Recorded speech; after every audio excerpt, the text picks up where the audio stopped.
আসসালামু আলাইকুম, সরকার সাহেব ভালো আছেন? তো আজকে যে সাধনাটা দেবো এটা হচ্ছে খিজির সাধনা। খিজির আলাইসালাম, এটা হচ্ছে অসাধককে সাধন করা। খিজির সাধনা যারা করছে তাদের আর কিচ্ছু লাগে না, তারা সমস্ত কিছুই তাদের হাতের মুঠে চলে আসে পড়বে। তো এই সাধনাটা আমি পূর্ণাঙ্গ নিয়মটা দিতেছি। এখানে ছোট্ট একটা আয়াত আছে, যে আয়াতটা আপনাকে লিখতে হবে। এই আয়াতটা আমি নিয়মটা বলতেছি, পরে পরে মন্ত্রটা আমি বলে দিতেছি। আর যারা আমাকে ফোন দিতেছেন, আপনারা কালকে থেকে ফোন দিবেন। যারা কাজকর্ম দিতে চাইতেছেন তারাও কালকে থেকে ফোন দিবেন। কালকে থেকে ফোনগুলো রিসিভ করা হবে। আমি এতদিন ব্যস্ততার কারণে ফোন টোন কারো রিসিভ করি না। নিজের মন মানসিকতা ঠিক নেই। তো দেখেন, আমি এই নিয়মটা বলতেছি, দেখেন। এই আয়াত 41টি লিখিবে এবং 41টি আটার গুলির মধ্যে ভরে নদীতে গিয়ে একটি করে গুলি নদীতে নিক্ষেপ করিবে। এই মন্ত্র পড়িবে। এভাবে 41 দিন করিবে। শেষের দিন খিজির হাজির হবে ইনশাল্লাহ। নিয়ম সহজ, নিয়ম বড় যে কঠিন তা তো না, নিয়ম সহজ। শুধুমাত্র এটা করতে গেলে নদী লাগবে। নদীটা যেন একটু বড় সড়ো ভালো নদী হয়। এই নদীর যেন পানি থাকে। এই সাধনাটা নদীর পানি থাকা অবস্থায় করতে পারবেন, নয়তো করতে পারবেন না।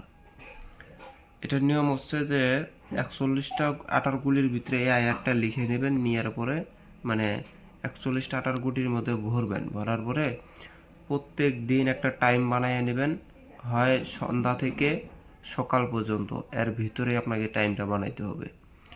সন্ধ্যার পর থেকে মানে সকাল পর্যন্ত, সারা রাতের ভিতরে একটা টাইম আপনাকে বানাইতে হবে।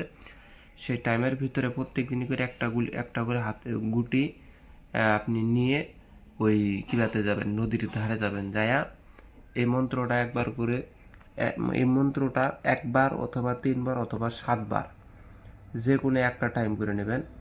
একটা টাইম এই মন্ত্রটা নির্দিষ্ট 7বার, 3বার অথবা একবার, যে কোনো এটা টাইম করে নেবেন, সিস্টেম করে নেবেন যে এতবারই প্রত্যেকদিন জব করবেন। এরকম করে একটা জব সংখ্যা এটা নির্ণয় করে নেবেন। 7 দিন 7বারও করতে পারেন, 3বারও করতে পারেন, একবারও করতে পারেন। যেহেতু এখানে একবার বলা আছে, তাই এই মন্ত্রটা একবার পইরা ওই নদীর মধ্যে ওই আটার গুলিটা ফালাইয়া দিবেন। ফালাই দিয়ে পিছন দিয়ে তাকাবেন না, সোজা চলে এসে করবেন। এইভাবে আপনারা 41 দিন করবেন। অবশ্যই 41 দিন যে করবেন, এই 41 দিন হয় রোজা থাকতে হবে, আর না হয় নিরামিষ পাক পবিত্রতা বজায় রেখে থাকতে হবে। সাধন করতে গেলে কিন্তু অনেক নিয়ম কারণ আছে, যেগুলো কিন্তু মানতে হবে, নাহলে কিন্তু সাধন হবে না। তো এই ছিল সাধন। যদি ভিডিওটা ভালো লাগে অবশ্যই লাইক কমেন্ট শেয়ার করে পাশে রাখবেন। আমি মন্ত্রটা একবার বলে দিতেছি। আবে হায়াত নামধারী করি স্মরণ, খিজির এবার সব সেরে আসোধার হও হাজির নাজির। করেছ পান তুমি আবে হায়াত পানি, হাজির হও দেখা দাও আল্লাহ হাকিমের বাণী। বাণী ফেলে ইয়া খিজির হও যদি আন, আল্লাহর হুকুমে চলে যাও জাহান্নাম। তবুও যদি না আসো আল্লাহ রাসূলকে নাহি মানো দোহাই ফাতেমা জননী।